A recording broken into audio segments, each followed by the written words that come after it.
बुलंदी की उड़ान पर हो तो सब्र करो, परिंदे बताते हैं कि आसमान में ठिकाने नहीं होते। मूविंग अप विद संजय सुजिताब में आज आपका फिर स्वागत है। रिया इंटरनेशनल के ओनर अमित सेठी जी आज हमारे बीच हैं।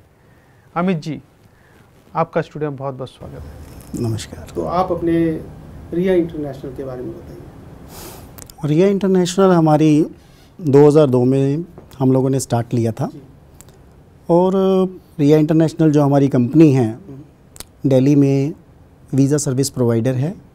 वीज़ा के लिए हम लोग कुछ स्पेशल सर्विसेज देते हैं और टूर एंड ट्रैवल से रिलेटेड जो भी सर्विसेज रहती हैं वो सर्विस भी हम प्रोवाइड करते हैं। लेकिन अगर हम बोलना चाहें तो हम लोग वीज़ा के अंदर कुछ स्पेशल हैं, तभी हमारा नाम और हमारा ब्रांड हमारे को अलग से पहचाना जाता है मार्केट तो पे। जो ये रिया इंटरनेशनल का जो आपका ब्रांड है, तो उसमें आपने कब सोचा कि मैं ये इस नाम से क्यों शुरू? 2002 में हम लोगों ने शुरुआत करी थी। जी। रिया इंटरनेशनल में ऐसा है कि रिया मेरी डॉटर का नाम है और हम लोग इंटरनेशनल में ज़्यादा डील करते थे शुरुआत में, तो इसलिए हम लोगों ने इन दोनों शब्दों को जोड़ के रिया इंटरनेशनल का नाम।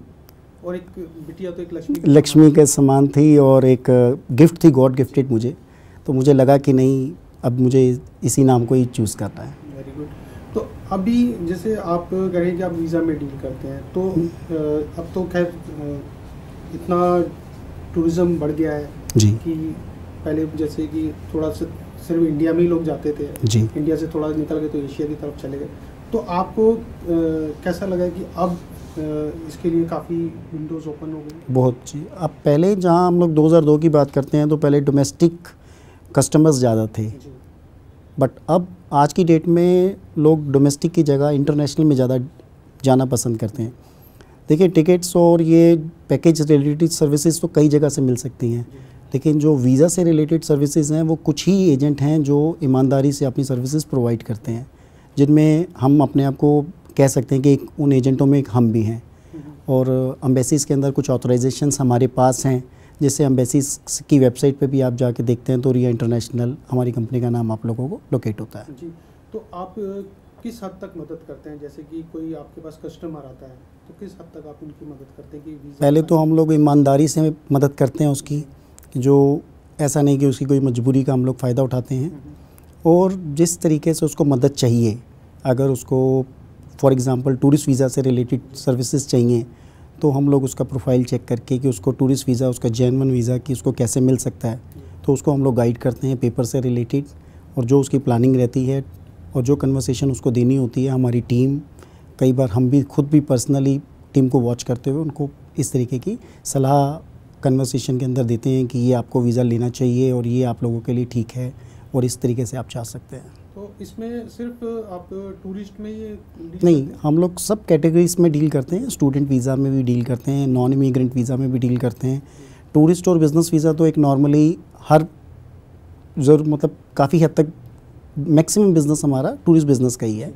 पर स्टूडेंट वीज़ा में भी हमारे पास टीम है और नॉन इमिग्रेंट में भी हमारे पास टीम है। किसी को स्टडी पर्पज़ के लिए जाना है तो उसके लिए हमारी अलग कंसल्टेंट टीम रहती हैं जो उनको पूरा प्लान तैयार करके देती हैं। जैसे कोई बाहर जॉब के लिए जाना चाहे तो उसके लिए भी आप? जी बिल्कुल, जो जॉब के लिए जाना चाहते हैं तो उनको हमारे यहाँ हमारे कुछ टाइप्स होते हैं man power agent, man power जो गवर्नमेंट से लाइसेंस मिलता है तो उन्हीं के अकॉर्डिंगली ही चलना पड़ता है, तो उनके थ्रू ही हम लोग भिजवाते हैं। जी। जैसे कई बार हमने सुना है कि भाई आप टीम ले आओ, 50 आदमी की टीम ले आओ, हम जॉब प्रोवाइड करा देते हैं, हम आपको भेज देंगे। एम्प्लॉयमेंट की बात अगर करते हैं तो एम्प्लॉयमेंट में हम लोग उतना डील नहीं करते हैं। उसको जो कंसल्टेंसी चाहिए या उसको जो चैनल थ्रू चैनल चाहिए वो हम लोग ज़रूर प्रोवाइड करते हैं, लेकिन ऐसा हमारा कोई चैनल नहीं है कि हमारे पास मैन पावर का लाइसेंस नहीं है तो हम लोग मैन पावर में उसको एम्प्लॉयमेंट के लिए पर्टिकुलर भेजें। जो मैन पावर का काम करते हैं वो एजेंट, वो कैटेगरीज ही अलग हैं। हम लोगों की जो tourist, social, business, student, non immigrant, spouse accompanying, किसी की शादी हो गई है वहाँ अपनी वाइफ को बुलाना चाहता है, कोई बच्चा है जो यहाँ स्टडी 12th की, उसने वहाँ पे जाके कोई यूनिवर्सिटी चूज़ करनी है और किसी ने बिज़नेस ट्रिप पे जाना है, किसी को कॉन्फ्रेंस है, वो सारी कैटेगरीज हम करते हैं। बट एम्प्लॉयमेंट के लिए हम लोगों के पास मैन पावर का नहीं है, तो उसके लिए हम लोग उनको गाइड कर देते हैं कि दिल्ली के अंदर कौन से एजेंट हैं जो रिप्यूटेड हैं, जो जिनके पास वर्किंग एक्सपीरियंस है। हम लोग उनको सजेस्ट करते हैं कि आप उनसे अपना वीज़ा के लिए बात कर सकते हैं। जैसे मैन पावर की आपने बात की, तो आपके पास अपनी कितनी मैन पावर है? हमारे पास इस समय 18 लोग मेरे पास एक्टिव जो पेरोल पे हैं।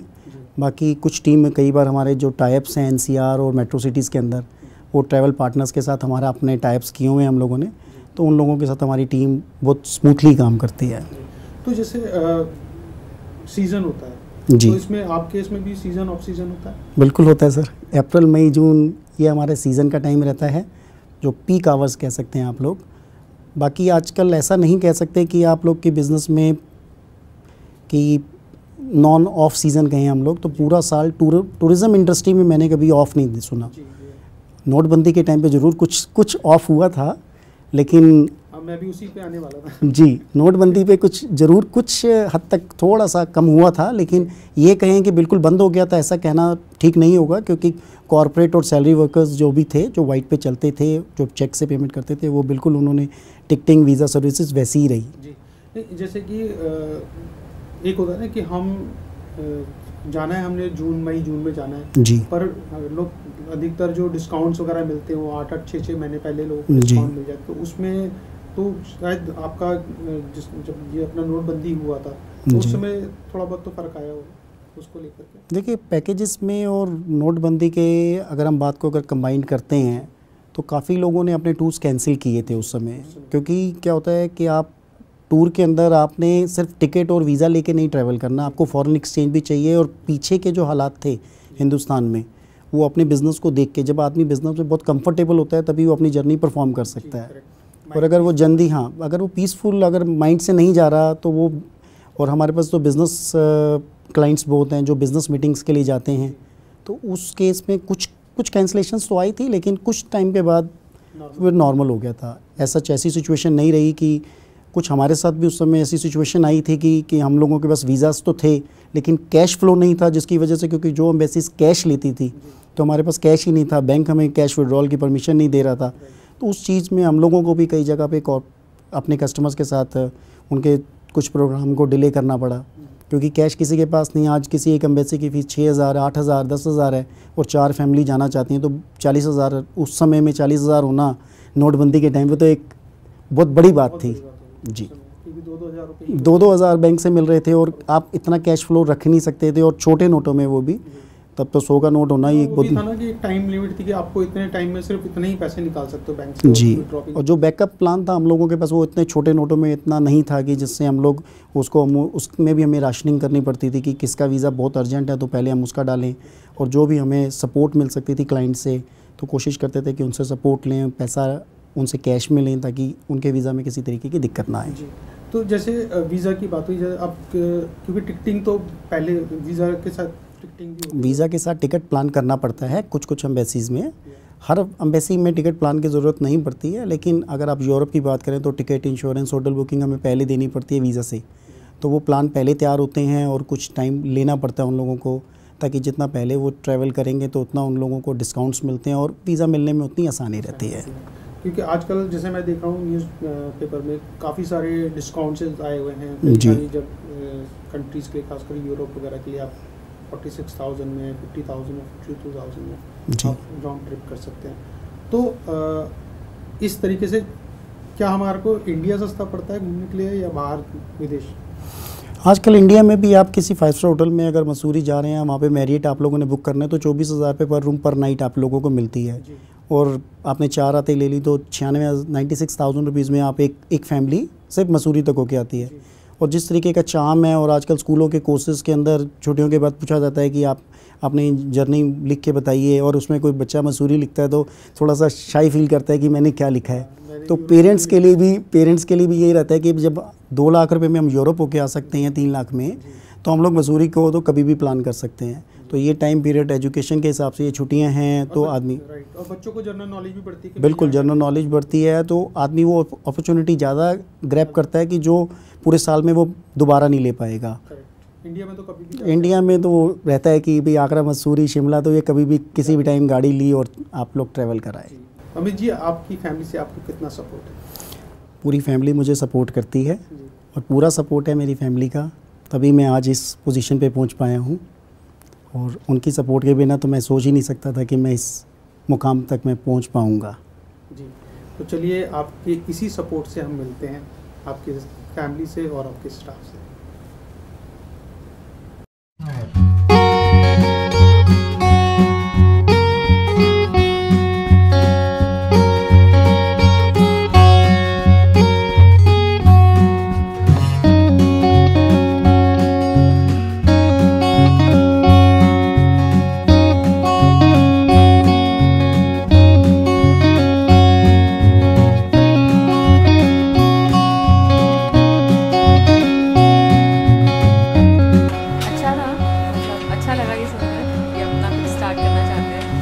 बहुत अच्छा कि बिटिया के नाम पे स्टार्ट हो रहा है। नहीं, आपके लिए पूरा सपोर्ट है हमारा, हमारी फैमिली का, जो भी आप करना चाहते हैं लाइफ में आगे। अच्छा है, बहुत अच्छा लगेगा ये सब सुनकर कि काफ़ी अच्छा रहेगा। मेरा नाम रिया है, मैं 10th में पढ़ती हूँ। मेरा नाम रिदांश है, मैं 5th में पढ़ता हूँ। बहुत लविंग है, बहुत हमारे साथ बहुत मस्ती करते हैं, वो बड़े कूल हैं, बहुत कॉमेडी करते हैं हमारे साथ, वो बहुत वी लव यू पापा, थैंक्स कि आपने हमारे साथ इतना लविंगली बिहेव किया और हमको बहुत प्यार दिया, हमको फॉरेन कंट्रीज लेके जाए घुमाने के लिए। वी लव यू और all the best for your future business. I love you पापा। ठीक है, हंसमुख है, मेहनती है, हार्ड वर्क करना चाहता है। मेरा ये रिएक्शन था, पहले जहाँ काम कर रहा है, जिसके पास नौकरी कर रहा है, बिल्कुल ईमानदारी से नौकरी करनी है, वही लीगल चेकिंग कुछ नहीं है। 8-10 साल नौकरी करी और पढ़ाई भी की। उसके बाद अपना मेहनत करता रहा, मजदूरी करता रहा। ठीक है, शुरू में ये मेहनती था। वैसे शुरू में हम लोग, मैं तो जॉब में थी और ये वैसे अपना काम करते थे। मैं जॉब में थी, बच्चों को हमने पढ़ाया लिखाया। उसके बाद इसके चाचा के साथ इसने 10वीं पास की, तो चाचा के साथ ना ये ट्रैवल का काम 2 महीने इसने किया। फिर 11वीं पास की, तब छुट्टियाँ आई 2 महीने, फिर इसने किया। फिर 12th के बाद फिर ये अंकल के साथ ही काम करने लग पड़ा, फिर चाचा के साथ ही काम करने लग पड़ा। उसके बाद इसे प्राइवेट ग्रेजुएशन की, अपनी मेहनत करता रहा और मेहनत से फिर इस मुकाम तक पहुँचा। तो बहुत अच्छा फील होता है हमारा बेटा जो है उन्नति कर रहा है। लेकिन है ये सिर्फ माँ बाप के आशीर्वाद से ही। मेहनत तो वो करता है, लेकिन आशीर्वाद हमारा उसके ऊपर। हाँ, तो बिजनेस बढ़ा ले। वैसे हम पैसों के हिसाब से भी हेल्प कर सकती है। मैं जॉब करती थी, मेरी पेंशन वगैरह का पैसा भी मिला था, वो यूज़ कर सकता है। वो बैंक भी है, वो यूज़ कर सकता है। और वैसे भी हमारी स्पोर्ट है, अपने बच्चों के साथ तो स्पोर्ट होती है। खुश रहें, बस खुश रहें बच्चे, और अपना मेहनत करते रहे। और मेहनत का पैसा आना चाहिए, बेईमानी का पैसा हमें नहीं चाहिए।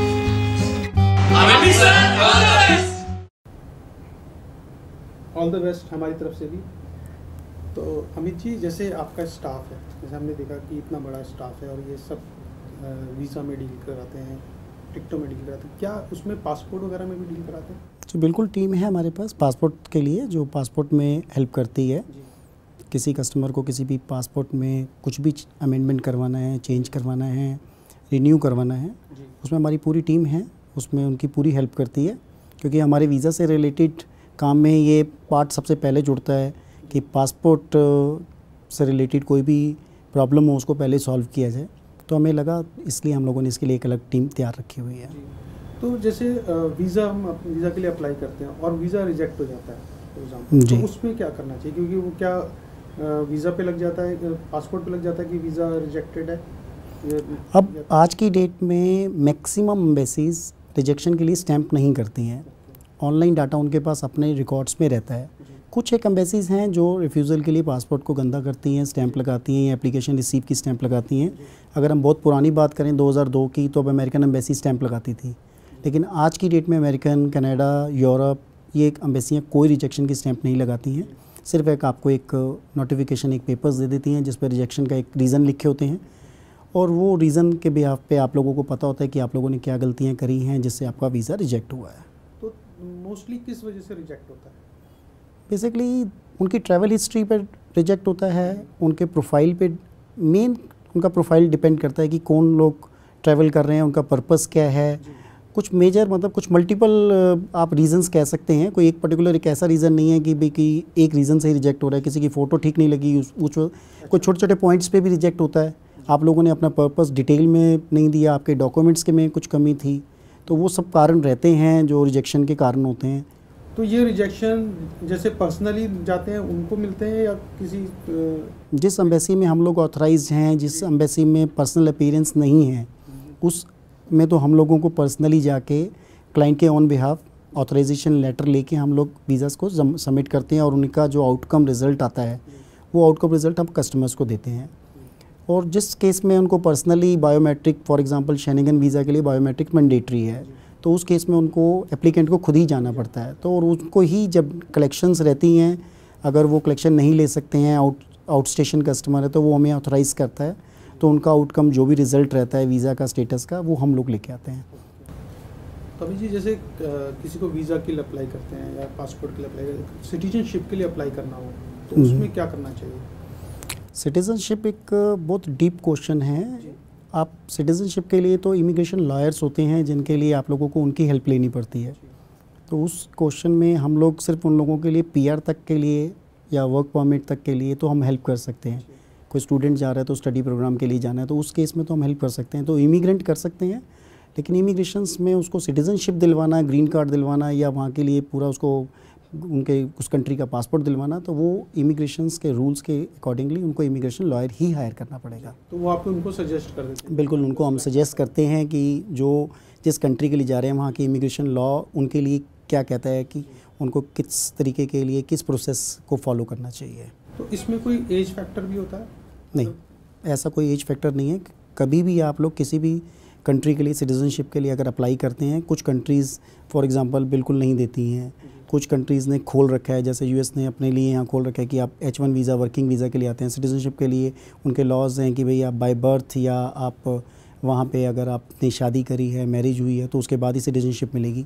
तो कंट्री के काफ़ी स्ट्रिक्ट रूल्स रहते हैं, कुछ बहुत लंबा पीरियड रहता है इसके लिए। ऐसा नहीं है कि आपको एकदम से सिटीज़नशिप मिल जाती है।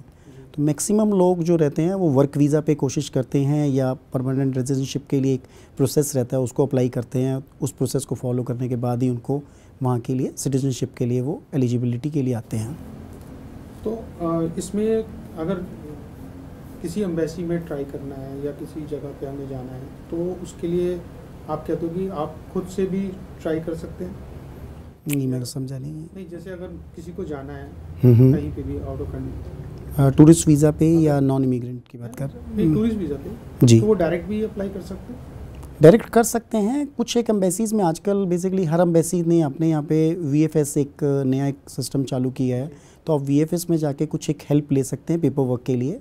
वो लोग कुछ गाइड करते हैं आप लोगों को, तो उनके यहाँ से कुछ लिमिटेड इन्फॉर्मेशंस ही मिल सकती हैं आपको, जो आप लोगों को सिर्फ एक पेपर वर्क पे मिल जाएंगी कि ये पेपर्स हैं, ये पेपर्स आप लोगों को पूरे करने हैं, लेकिन पेपर्स ठीक हैं, आप लोगों की एलिजिबिलिटी कितनी है कितनी नहीं है, वो इस चीज़ में गाइड नहीं करेंगे आपको, क्योंकि they are not professionals, they only service worker. तो आप ये कहते हैं कि अगर किसी को भी वीज़ा या किसी भी चीज़ के लिए जाना है तो प्रोफेशनल से पास जाएंगे तो टाइम बचेगा? बिल्कुल, हमारे पास आना ही पड़ेगा, प्रोफेशनल्स के पास आएंगे तभी प्रोफेशनल्स की हाँ जी, तो उसमें टाइम भी बचेगा और आपका टाइम बचेगा, मनी सही सेव होगी guidelines और सभी गाइडलाइंस मिलती हैं। और गाइडलाइंस के साथ साथ हम लोग ये समझते हैं कि उनको एक प्रॉपर चैनल मिलता है, और एक प्रॉपर चैनल की वजह से उनका वीज़ा एक तो फास्ट ट्रैक पे रहता है और उनको वीज़ा जल्दी ग्रांट भी होता है। जी, तो जैसे आपने खोला है, आप एक टॉप लेवल पे पहुंचे हो, अच्छी चीज़ है। जैसे आपने एक अपना, मैंने हमारी टीम ने बताया कि आपने एक रेट लिस्ट सेटअप की हुई है कि जो अक्सर देखा जाता है कि कोई भी अनाप शनाप पैसे मांगता है, तो आपके यहाँ एक स्टैंडर्ड आपने बनाया है कि भाई वीज़ा के लिए इतना होगा, पासपोर्ट के लिए इतना होगा, कोई कहीं पे भी कोई एप्लीकेशन देनी तो उसका कोई एक रेट लिस्ट लगाई हुई है, तो वो किस हद तक आप कहते हैं कि ये रेट लिस्ट के लिए ऐसा होता है कि हम लोग थोड़ा ऑनेस्ट तरीके से चलते हैं। ईमानदारी से चलने के लिए ऐसा होता है कि हमारी टीम में भी इस तरीके की ईमानदारी रहे और कस्टमर को भी किसी तरीके का चीटिंग ना लगे, इसलिए हम लोगों ने अपने यहाँ पे नोटिस बोर्ड्स पे ही अपने सर्विस चार्ज डिस्प्ले कर रखे हैं। किसी भी तरीके की कोई भी सर्विसेज रहती है उसके लिए क्या पेपर वर्क है, क्या फॉर्मेलिटीज़ हैं, हमारा सर्विस चार्ज क्या है, और आफ्टर पेमेंट कलेक्शन रिसिप्ट लेना ज़रूरी है, मैंडेटरी है। तो ये कुछ प्रोटोकॉल्स हमारी टीम को भी दिए गए हैं कि किसी भी मेंबर से कभी भी किसी भी सर्विस के लिए, कोई इमरजेंसी सर्विस है या किसी आदमी को थोड़ी ज़्यादा ज़रूरत है तो उससे हम लोग अपना सर्विस चार्ज ज़्यादा करके लें। ये हम लोगों के ना हमने अपनी टीम को सिखाया है और ना हमारी कंपनी की पॉलिसीज़ के अंदर आता है। कोई एडवांटेज नहीं लेते, इसी कारण से कि अगर आप लोग रात को 8 बजे आए और आपको बहुत इमरजेंसी है, वीज़ा की कॉपी निकालनी है और हम कह दें नहीं ऑफ हो गया, ये कर ही नहीं सकते या इसके चार्जेस लगेंगे, उस तरीके का कोई भी हम लोगों ने चार्जेस नहीं रखा।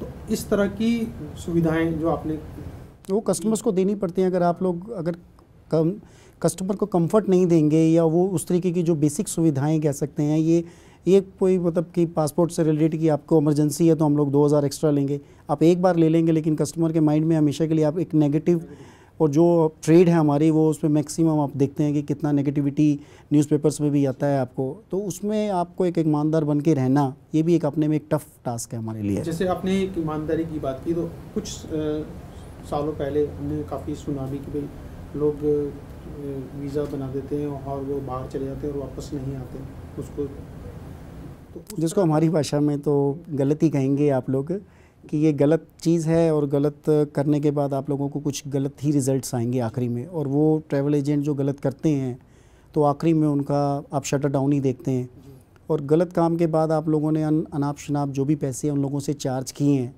तो वो ठीक भी नहीं है मेरे हिसाब से तो, और होना भी नहीं चाहिए इस तरीके का। और इसमें कस्टमर की भी जो लाइबिलिटी है कि वो भी देख के अपने ट्रैवल एजेंट को चूज़ करे, और जिस चीज़ के जिस जायज़ पैसे हैं जो सर्विस चार्ज है वही पे आउट करे।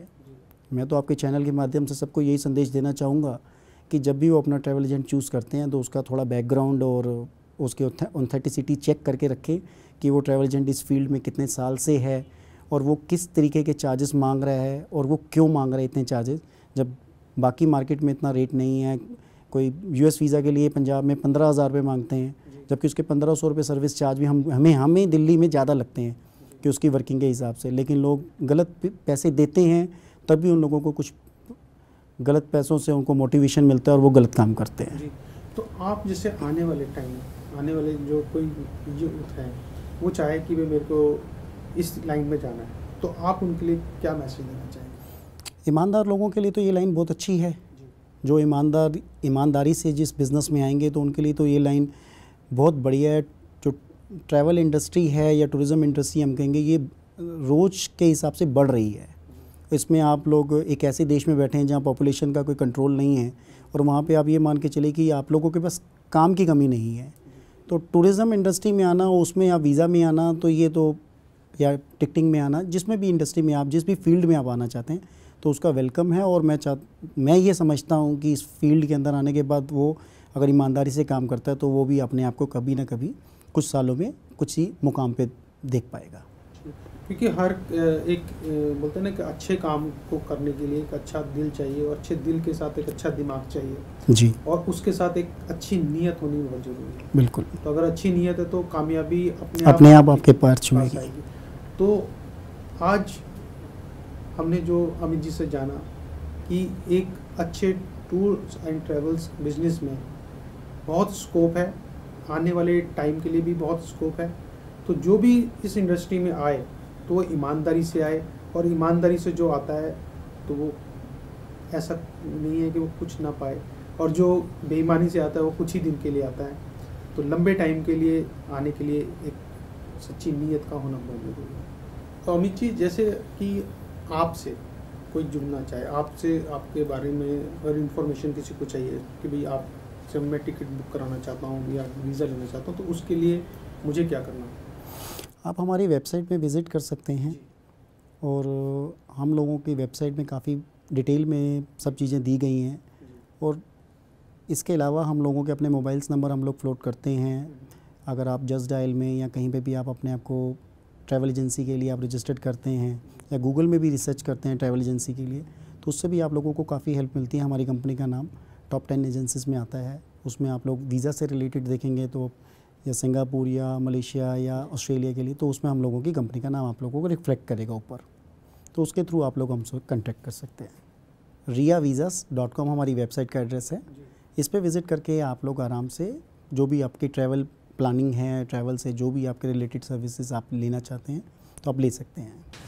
तो अमित जी, जैसे कि आपका दिल्ली में एक ऑफिस है, तो इसके अलावा भी आपका दिल्ली के अलावा और भी जगहों पर है? हमारे ना दिल्ली के अलावा जितनी भी मेट्रो सिटीज़ हैं हमारे टाइप्स हैं उन सबके साथ। हमारे ट्रैवल पार्टनर्स आप लोग कह सकते हैं जी।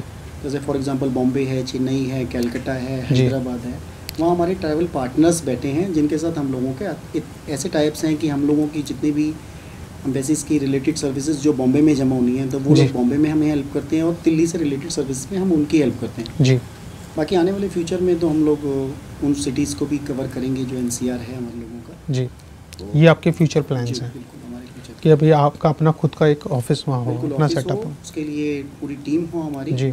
और आने वाले टाइम में आप देखेंगे कि क्योंकि अब तो जैसे हम बोलते हैं कि डोमेस्टिक इतना बढ़ गया है, जैसे पहले रेलवे स्टेशन पे भीड़ हुआ करती थी, आजकल वो एयरपोर्ट पे इतनी, जैसे मोदी साहब ने कहा कि अब की चप्पल, हवाई चप्पल वाले भी हवाई जहाज में सफर करेंगे, तो बिल्कुल सच हो रहा है जी। बिल्कुल सही बात है। जैसे एक टाइम में कहा था कि हर घर से, हर गली से एक गाड़ी निकलेगी, उसी हिसाब से अब हर इंसान आज फ्लाइट के सपना वैसा नहीं रह गया जो पहले आज से 20 साल पहले होता था कि एयरपोर्ट पे छोड़ने के लिए ढोल या बैंड जाते थे। अब वो चीज़ नहीं रह गई। अब तो ऐसा होता है कि आज आदमी दिल्ली है तो कल बॉम्बे है तो लंदन या अमेरिका जी, और शाम को वापस भी आ जाते हैं अपने घर, वापसी भी आ जाते हैं। जी, कनेक्टिविटी बन चुकी है। जी जी। हमारी तरफ से आपको बहुत बहुत शुभकामनाएं कि आप इंटरनेशनली, ग्लोबली अपने ऑफिस बनाएं, और हमारी टीम की तरफ से आपको एक छोटी सी भेंट हम देने जा रहे हैं। ये हमारी तरफ से गिफ्ट है आपके लिए। तो अमित जी स्टूडियो में आए, आपका बहुत बहुत धन्यवाद। हवाओं से कह दो कि अपनी सीमा में रहे, परों से नहीं हौसलों से भी उड़ान होती है। तो ये थे आज के अचीवर, रिया इंटरनेशनल के ओनर अमित सेठी जी। एक और अचीवर से मुलाकात होगी अगले एपिसोड में। तब तक के लिए सी यू सून।